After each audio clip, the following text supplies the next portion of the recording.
Hello everyone, this is Subrata Mondol Shubho. Welcome to my Facebook page and YouTube channel SM Bike Traders. Uh, this is my another blogging video. So আজকে আপনাদেরকে নিয়ে যাব বরিশাল শহর থেকে একটু দূরে 8 kilometre মতো দূরত্ব হতে পারে, যেখানে এত সুন্দর মনোরম পরিবেশ।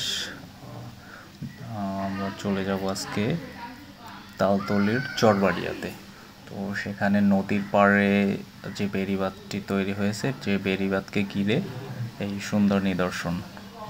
আসলে সেখানে এত সুন্দর সুন্দর রেস্টুরেন্ট, যা বরিশালের একটু বাইরে গেলেই সেই রেস্টুরেন্টে আপনারা খাওয়া দাওয়া থেকে শুরু করে কেউ যদি ঘোরার জন্য যান তো তাহলে সেটা উপভোগ করতে পারবেন। ইভেন রেস্টুরেন্টে চাইলে কিছু খাওয়া দাওয়া করতে পারবেন। সো লেটস সি, আপনারা দেখতে থাকেন। আমরা আস্তে আস্তে আমাদের গন্তব্যের দিকে এগিয়ে যাচ্ছি।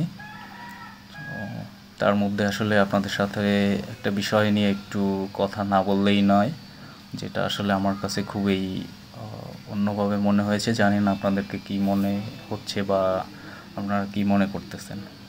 যে কথাটা হচ্ছে, ঢাকা সিটির মধ্যে বাইকের যে স্পিড লিমিটটা, সে সম্পর্কে আসলে আমি দু একটা কথা বলতে চাচ্ছি। যদি কথার মাঝে কোনো ভুল ত্রুটি হয়ে থাকে তো আপনারা আসলে সেটা ক্ষমা সুন্দর দৃষ্টিতে দেখবেন। এরপর হচ্ছে, যদি একটা বাইকের স্পিড লিমিট 30 হয়, সেটা সেকেন্ড গিয়ারে একটু থ্রটল দিলে পরেই সেই 30 ক্রস করে ফেলে। সেক্ষেত্রে আসলে আমার বোধগম্য নয় ব্যাপারটা, যে একটা বাইক কীভাবে 30 স্পিডে কন্ট্রোল করা যাবে। আদারওয়াইজ আর একটা বিষয় হচ্ছে, বুঝতে পারলাম যে বাইকের স্পিড লিমিট 30, বাট অন্য গাড়ির স্পিড লিমিট যদি তার চেয়ে বেশি হয়, তাহলে কিভাবে আসলে বাইকটা ড্রাইভ করা যাবে। তো আমার আসলে আমি বাইকটাকে কন্ট্রোল করব যে আমার 30 লিমিট ক্রস করতেছে কি না, না আমি লুকিং গ্লাসের দিকে ফলো করব যে অন্য গাড়ি আমাকে ওভারটেক করে চলে যাচ্ছে কি না, অথবা নতুবা আমাকে পাশ থেকে গাড়িটা লাগিয়ে ফেলে দিচ্ছে কি না। তো এত কিছু কন্ট্রোল করা তো আসলে পসিবল না। যদি এমন হতো সব গাড়ির স্পিড লিমিট এক, সেটা অন্য বিষয় ছিল। তো আমার কাছে আসলে ব্যাপারটা ভালো লাগেনি। জানি না আপনাদের কি মতামত। আসলে যদি আপনারা মনে করেন যে আসলে আমার কথাটা যুক্তিযুক্ত, তাহলে কমেন্ট বক্সে কমেন্ট করবেন। ইভেন আপনারা আপনাদের ওপিনিয়ন সব কিছু জানাবেন। আর আমি আসলে কর্তৃপক্ষের দৃষ্টি আকর্ষণ করছি, যদি আপনাদের মনে হয় আসলে এটা ঠিক, তাহলে তো আসলে কিছু করার নেই। তো আমার কাছে পার্সোনালি মনে হচ্ছে এটা আসলে স্পিড লিমিটটা ঠিক নেই।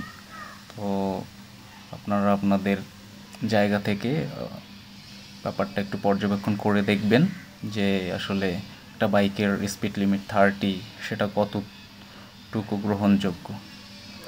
আর আমার মনে হয় এই 30 স্পিড লিমিটের জন্য যে কোনো অ্যাক্সিডেন্ট কমবে সেটা আমার কাছে মনে হয় না, বরঞ্চ আরও বেশিও হতে পারে। কারণ অন্য গাড়ির স্পিড যদি বেশি থেকে থাকে, আমি যদি 30 স্পিডে আমার বাইকটা ড্রাইভ করতে থাকি, তাহলে অবশ্যই অন্য যে গাড়িটা আমাকে ক্রস করবে, সেক্ষেত্রে আমার গাড়ির পাশে লেগে আমি গাড়িটা নিয়ে পড়েও যেতে পারি। সেক্ষেত্রে অ্যাক্সিডেন্টের মাত্রা আরও বেশি ছাড়া কম হবে বলে মনে হয় না। অ্যাজ এ বাইকার হিসাবে আমার ওপিনিয়ন এটা। জানি না আপনারা কীভাবে ব্যাপারটা দেখতেছেন। সো আসলে যে বিষয় নিয়ে কথা বললাম, এটা থেকে আমরা আসলে আমাদের গন্তব্যের দিকে আস্তে আস্তে এগিয়ে যাচ্ছি। তো আপনারা দেখতে থাকেন। আমাদের মেন যে গন্তব্য ছিল তালতলি চরবাড়িয়াতে। আসলে রাতের পরিবেশ, যেটা আসলে দিনে উপভোগ করা যায় না, এত সুন্দর সুন্দর লাইটিং, আসলেই মনোমুগ্ধকর একটা পরিবেশ। সো আপনারা উপভোগ করতে থাকেন।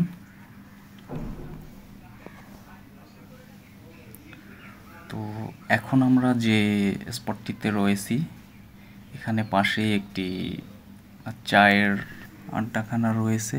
আসলে এখানকার চা আমি যত জায়গার চা ট্রাই করেছি না কেন, সবচেয়ে বেটার আমার কাছে মনে হয়েছে। জানি না আপনারা আসলে কীভাবে নেবেন ব্যাপারটা, তবে আমি বলবো যদি কখনো কেউ তালতলিতে আসেন, তাহলে চরবাড়িয়ার দিকে যাওয়ার আগে আর তালতলি যে স্পিড বোট ঘাট আছে, যেখান থেকে আপনার স্পিড বোটগুলো পাতারহাট বা অন্যান্য এলাকায় ছেড়ে যায়, ঠিক এই স্পটটাতেই হচ্ছে সেই চায়ের স্পটটা।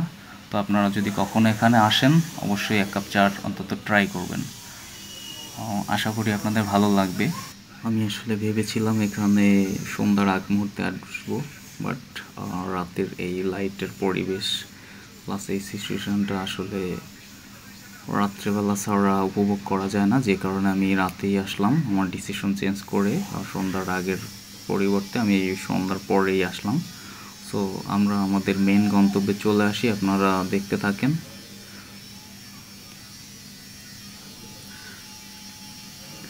এখানে বিশেষ করে অনেকগুলো রেস্টুরেন্ট রয়েছে। আমি আপনাদের স্বল্প আকারে আসলে স্বল্প পরিসরে দেখানোর চেষ্টা করব, জানি না কতটুকু আমার ক্যামেরায় কভার হবে, বাট আপনারা প্র্যাকটিক্যাল যখন আসবেন অবশ্যই ঘুরে ঘুরে দেখবেন। বা যদি কোনো রেস্টুরেন্টে খাবারটা ট্রাই করার ইচ্ছা থাকে অবশ্যই আপনার যেটা ভালো লাগবে সেটাকে মেনু কার্ড দেখে আপনাদের পছন্দ মতো আপনারা আপনাদের খাবারটা চয়েস করবেন। তো আমরা আমাদের মেইন গন্তব্যে চলে আসি। জানি না রাতের অন্ধকারে আসলে কতটুকু ক্যামেরা কভার করতে পারছে, সো আপনারা দেখতে থাকুন। তো আমি আসলে আস্তে আস্তে অলমোস্ট রাত 9:30টার মতো হয়ে গেছে। তো বেশি মানুষ এখন নেই বললেই চলে, বাট তারপরও কিছু সংখ্যক। এই যে রেস্টুরেন্টটা দেখছেন এটা হচ্ছে শখের হাড়ি। বিশেষ করে আমার কাছে খুবই সুন্দর এই পরিবেশটা লাগতেছে। শখের হাড়ি ছাড়াও কাঁটা চামচ, আদারওয়াইজ অন্যান্য কুড়ে ঘর, শ্বশুরবাড়ি, অনেক রেস্টুরেন্ট আছে যেগুলো আসলে সব নামগুলো আমার আসলে এখন মনেও পড়তেছে না। সো আমি আপনাদের আমার ক্যামেরায় যতটুকু কভার হচ্ছে দেখানোর চেষ্টা করছি। আশা করি আপনাদের অবশ্যই ভালো লাগবে। যখন প্র্যাকটিক্যালি আসবেন তখন দেখে আসলে আরও বেশি সব কিছু উপভোগ করতে পারবেন। তো আমার ক্যামেরায় সব কিছু কভার হচ্ছে না বলেই আমি এই কথাগুলো বলতেছি। আসলে জানি না ভিডিওটি কেমন হয়েছে। যদি আপনাদের ভালো লেগে থাকে লাইক, কমেন্ট এবং শেয়ার দিবেন। আমার পেজটি ফলো এবং ইউটিউব চ্যানেল সাবস্ক্রাইব করে আমার সাথে থাকবেন, যাতে পরবর্তীতে আরও নতুন নতুন ভিডিও আপনাদের উপভোগ করার জন্য আমি আসলে করতে পারি। সো সবাই আমাকে সাপোর্ট করবেন, আর সবার সুস্বাস্থ্যতা কামনা করে আমি আর অল্প কিছু সময় আপনাদের কাছ থেকে নিব, তারপরে আমি আমার ভিডিওটি শেষ করে দেব। জানি না ভিডিওটি কেমন হয়েছে। হ্যালো এভরিওয়ান, সবাই ভালো থাকবেন, আর আমার ফেসবুক পেজ অ্যান্ড ইউটিউব চ্যানেলটি সাবস্ক্রাইব করে সবাই পাশে থাকবেন। আবারও সবার সুস্বাস্থ্য ও দীর্ঘায়ু কামনা করে আমি এখান থেকে বিদায় নিচ্ছি। দেখা হবে আবার কোনো পরবর্তী ভিডিওতে। ভালো থাকবেন সবাই।